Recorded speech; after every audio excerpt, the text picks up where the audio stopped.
Hello à tous, c'est Louisa, bienvenue dans Unlocked, l'émission qui décrypte les entreprises.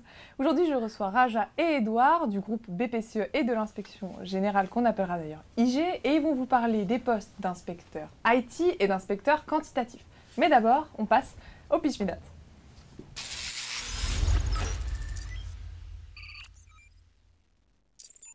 Bonjour Raja et Edouard, ça va? Très bien. Salut, ça va, super. Content que vous soyez là. Alors Raja, tu es seconde mission informatique. Mais en un mot, qu'est-ce que ça veut dire? C'est un manager de proximité qui est à la fois inspecteur et qui encadre des jeunes inspecteurs.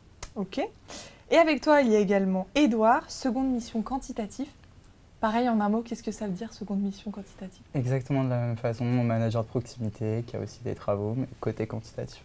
Alors pour continuer, l'IG du groupe BPCE, c'est quoi? BPCE, c'est l'acronyme pour Banque Populaire et Caisse d'Épargne. C'est la fusion des deux réseaux de banques de détail. C'est un groupe qui a aussi plein de filiales, dont une qui est connue, qui est celle pour la partie banque de grande clientèle et asset management, qui est Natixis. Et aujourd'hui, on parle donc de l'IG, donc l'inspection générale du groupe, qui est le corps d'audit et en quelque sorte de consulting interne sur la gestion des risques et la gestion financière du groupe. Et vous m'avez dit au téléphone que les systèmes d'information et la data prenaient de plus en plus de place au sein des systèmes bancaires. C'est pour ça que vous cherchez à recruter. Alors on va voir les profils qui vous intéressent et surtout ce que les jeunes profils vont pouvoir profiter au sein de BPCE.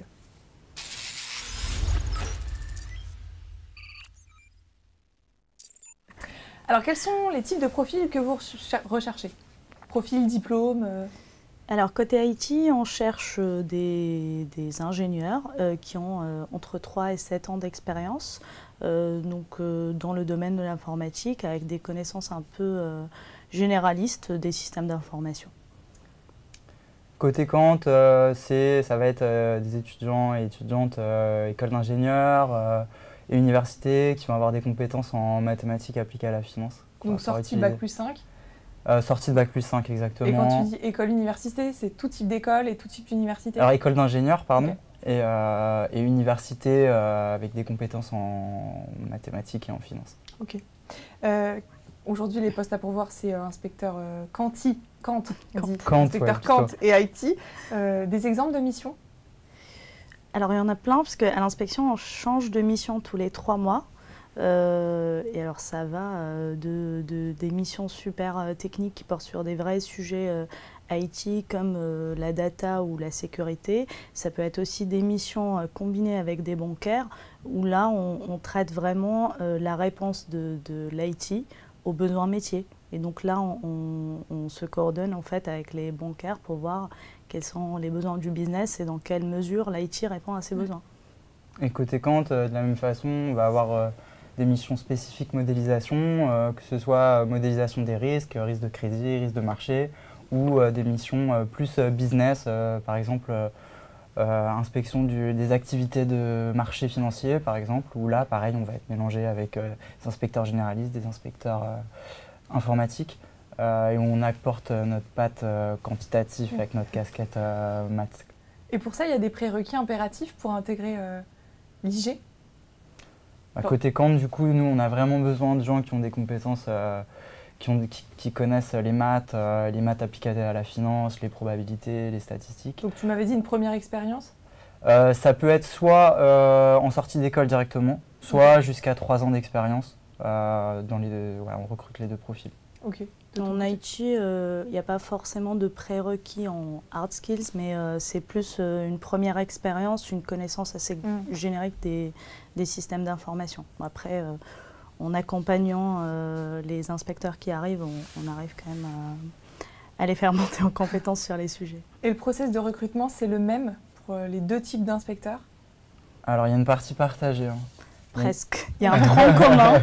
Il y a un tronc commun qui est donc 2 tests, ensuite une suite d'entretiens avec des inspecteurs principaux et des entretiens RH, et enfin un entretien avec l'inspecteur général. Et par contre, au début, les tests peuvent varier effectivement en fonction des thématiques. Donc, côté IT, on a un test qui va plutôt porter sur des thématiques IT qui peuvent être de la gestion de projet ou de la production informatique.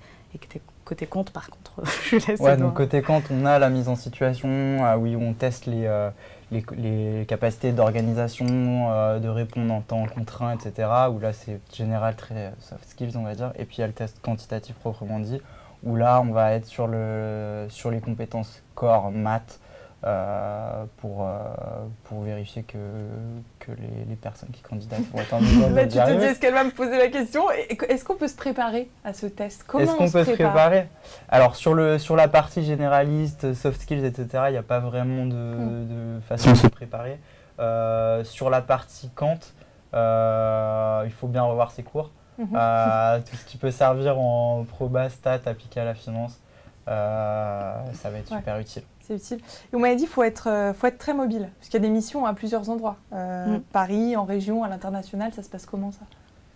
Alors en termes de répartition, moi je dirais il y a à peu près il y a une grosse moitié des missions qui sont à Paris. Ouais.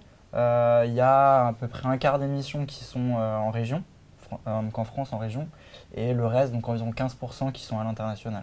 Okay. Donc du coup, on est amené à être mobile tout le temps. Alors après, il faut savoir quand même qu'à l'inspection BPCE, on a la particularité qu'on émet des choix.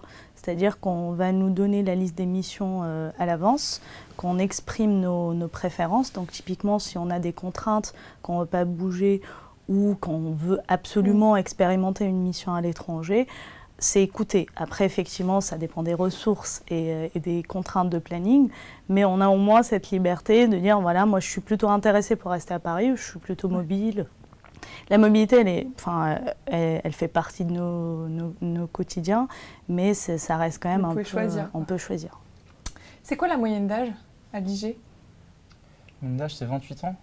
Ouais, c'est ça. D'ailleurs, peut-être que je suis désolé de revenir sur la question précédente, mais on a parlé des différentes zones géographiques. Côté Kant, on est quasiment exclusivement à Paris ou à l'étranger. On n'est pas en province. Vous n'êtes pas en province. Okay. Pareil en Haïti. Enfin, c'est très rare en province. C'est très rare en province. Est-ce que vous avez un plan de gestion de carrière pour les jeunes recrues? Comment se passe l'accompagnement? Est-ce qu'il y a des choses qui sont mises en place pour l'accompagner? Alors, il me semble que c'est plutôt sur la fin du parcours à l'inspection qu'éventuellement ce genre de questions se posent, parce que vraiment à l'IG, le but, c'est vraiment d'apprendre plein de choses sur tous les métiers de la banque qui peuvent exister. Donc on est vraiment en apprentissage, en découverte au début. Et par contre, sur la fin du parcours, quand les gens commencent à réfléchir à faire autre chose derrière, là, effectivement, on peut avoir des conseils. Mais après, en tout cas, au début, c'est un peu prématuré. Les formations aussi font partie de la gestion de carrière et typiquement à l'inspection, bon, il y a beaucoup de formations. Il y a des formations d'intégration au départ, c'est 20 jours. Il y a des formations, c'est un tour de banque où on est en immersion au sein d'un établissement, d'une banque de détail. Et ensuite, en fait, donc je disais qu'il y avait des missions de 3 mois. Et entre les missions, il y a des périodes, ce qu'on appelle l'intermission. Et c'est des périodes où on fait souvent beaucoup de formations. Et dans ce cadre-là, nous, en tout cas, côté Haïti, on a la possibilité de demander telle ou telle formation qui peuvent nous intéresser.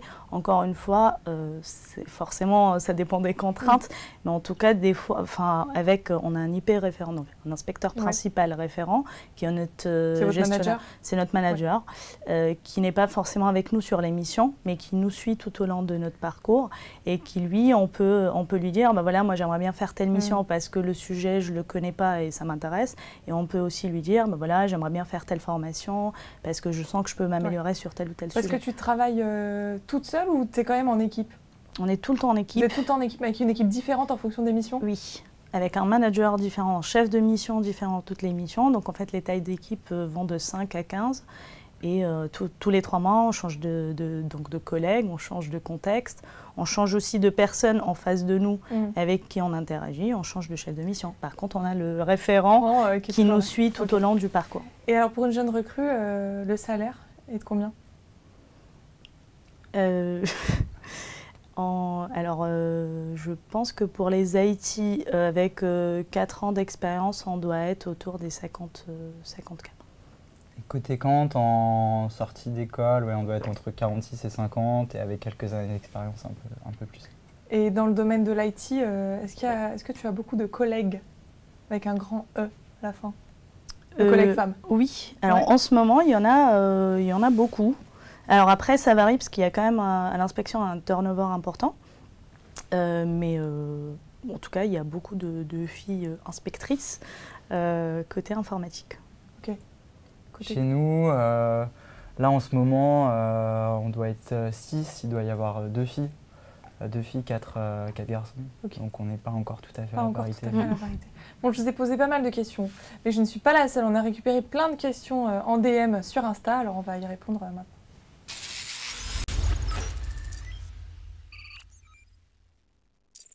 D'ailleurs, chez vous, si vous voulez qu'on réponde à vos questions en direct, n'hésitez pas à aller sur l'Insta de Job Teaser, vous tapez Job Teaser _ et on prendra vos questions en direct. Alors, première question de Sabrina qui vous demande quel conseil auriez-vous aimé avoir avant de passer le process d'embauche?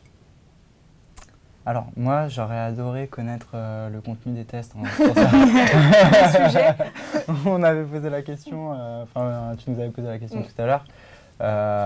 J'aurais adoré, et c'est parce que ça me stresse un petit peu, mais rétrospectivement, en fait, c'est pas forcément grave de pas connaître dans le détail et c'est pas complètement rédhibitoire. C'est juste c'est aussi avant tout pour se faire une idée de voir si la personne a un vernis ou pas. Et donc il faut pas avoir peur, quoi. Okay. On prend la question de Lionel qui vous demande comment se déroule l'intégration. Sommes-nous directement envoyés en mission? Ça dépend du moment où on arrive. En fait, en fonction du moment où on arrive, soit on est en intermission et dans ce cas, on essaye d'organiser des vagues de formation. Donc, comme je le disais, il y a forcément 20 jours de formation d'intégration qui portent sur vraiment des sujets divers et variés.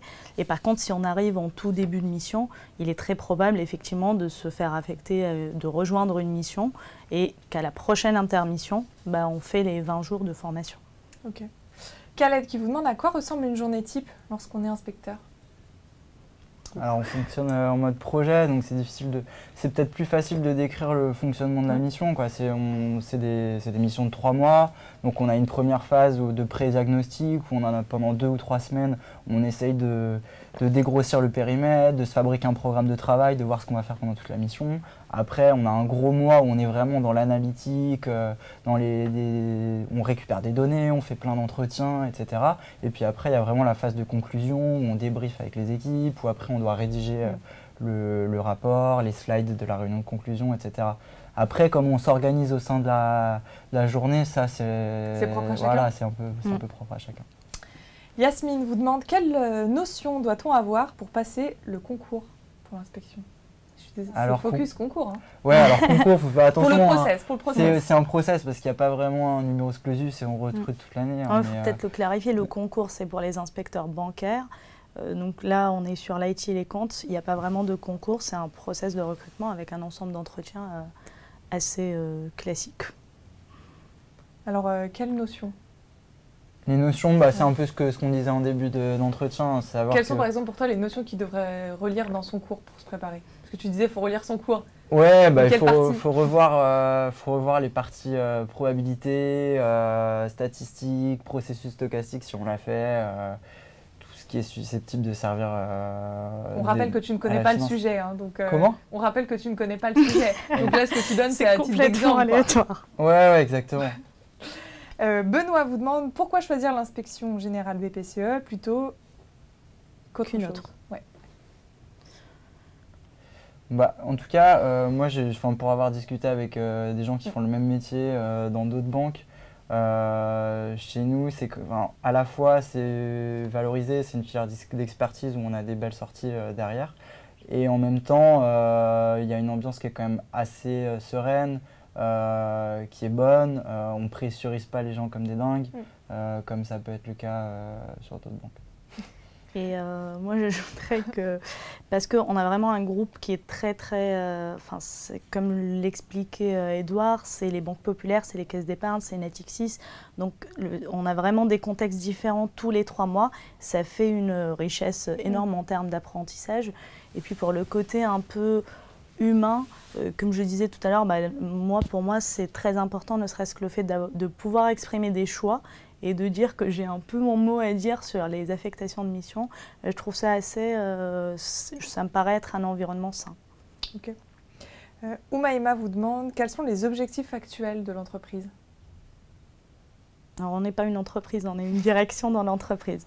Donc, Les objectifs de l'inspection, c'est un peu ce que je disais en introduction, c'est vraiment de s'assurer de la maîtrise des risques dans l'entreprise. Et quand je disais aussi en introduction un peu consulting interne, c'est parce que on formule des recommandations pour essayer d'améliorer cette gestion des risques dans la banque. Amibou vous demande comment vos employés font-ils pour être à jour dans le domaine technologique? On se forme. On se forme, par exemple. C'est toi qui demandes ou on vient vers toi en disant voilà, Alors, faut que tu sois à jour là-dessus? Déjà, il y a des formations prévues. Et puis, en plus, nous, on essaie de se mettre à jour. Enfin, je donne juste un exemple sur la data, sur le machine learning. Nous, on fait pas mal d'analyses. Du coup, on a fait des petites formations sur Python, sur le machine learning pour développer, pour changer aussi nos façons de travailler, pour se mettre à jour par rapport à des choses comme ça.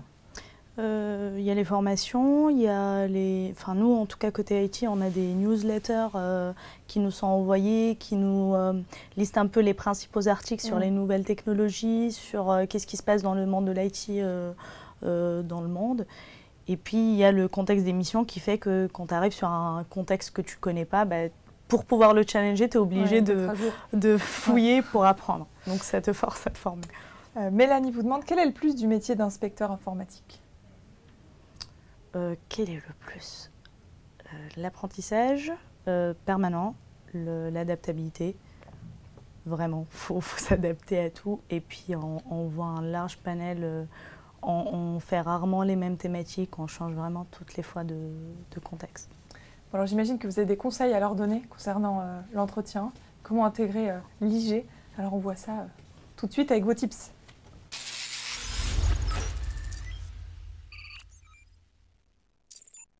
Est-ce que vous avez un conseil à leur donner sur la meilleure filière à suivre pour devenir inspecteur?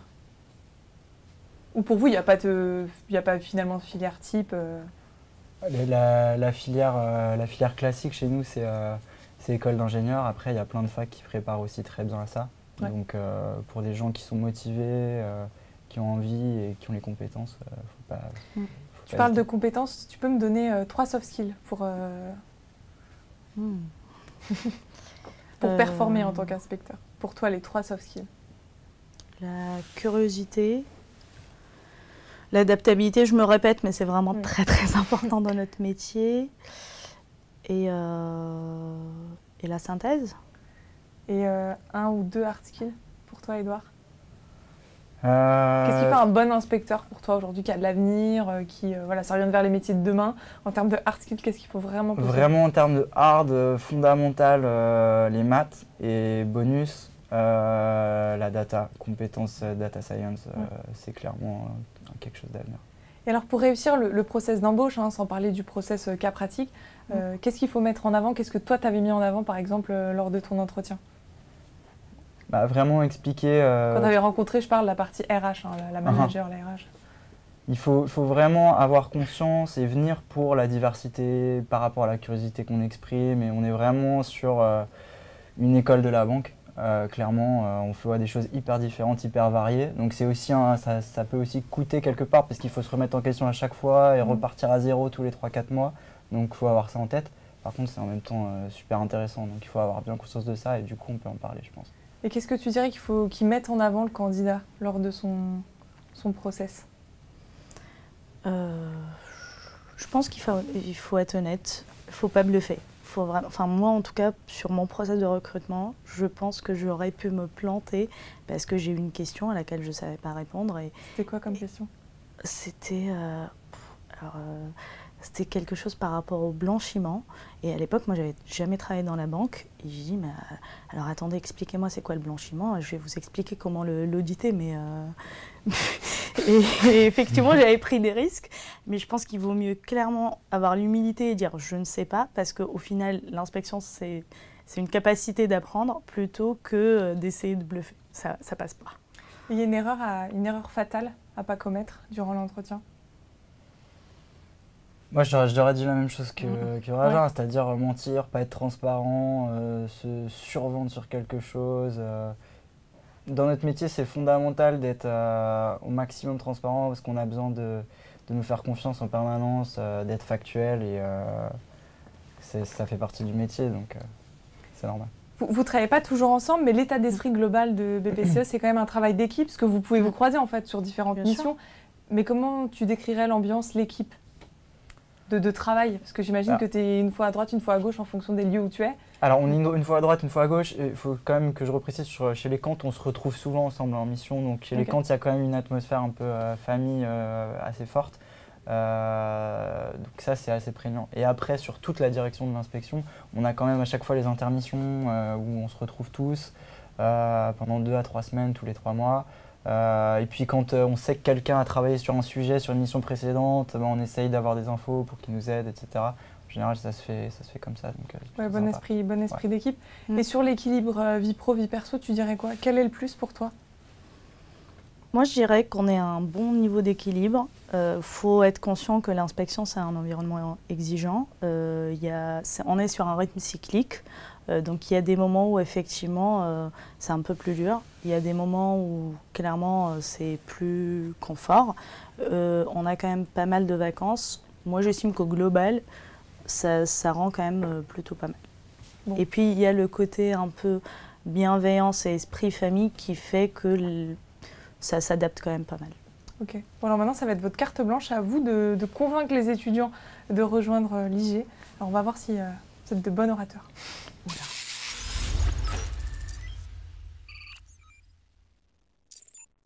Alors, qu'est-ce que vous avez envie de dire sur l'IG? Venez parce que c'est hyper varié, on apprend plein de choses, ça change tout le temps, on a l'occasion de voyager, on est face à des personnes de haut niveau, donc du coup c'est hyper responsabilisant, on doit faire des bonnes communications à l'écrite mais aussi à l'oral, donc ça apprend à présenter, ça permet d'être plus à l'aise, et puis non, encore une fois, ce mix entre variété et progression sur les compétences de la finance et l'école de la banque. Est-ce qu'on évolue rapidement au sein de l'IG? Il y a des parcours types? En fait, le premier parcours, le premier poste inspecteur, ça dure entre 2 et 3 ans. Okay. Après, on a 1 an sur le poste de seconde mission, qui est un peu un poste de senior. Et après, on a 2 ans sur un poste de chef de mission. Donc au total, on va dire entre 5 et 6 ans, si on fait le parcours complet. Ok. Raja, pourquoi rejoindre l'IG? Parce que c'est à la fois exigeant, c'est à la fois humain, on apprend beaucoup. La richesse qu'on vend avant d'intégrer l'IG, elle y est. L'accompagnement, il est là. Et puis, il y a des belles perspectives derrière. Et c'est un bon moteur de carrière.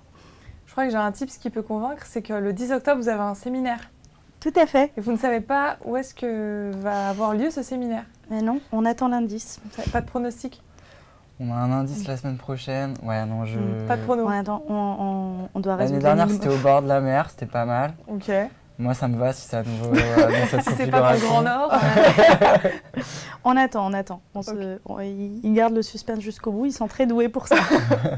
On suivra ça de près. Bon, merci en tout cas à tous les deux d'avoir été ici, de nous avoir donné tous ces tips. Merci. Chez vous, si vous avez envie de rejoindre l'IG du groupe BPCE, vous pouvez aller postuler sur recrutement.bpce.fr ou encore sur jobteaser.com. Encore merci. Avec plaisir. À tous les deux. Et puis chez vous, comme d'habitude, je vous donne rendez-vous très vite pour un nouveau live.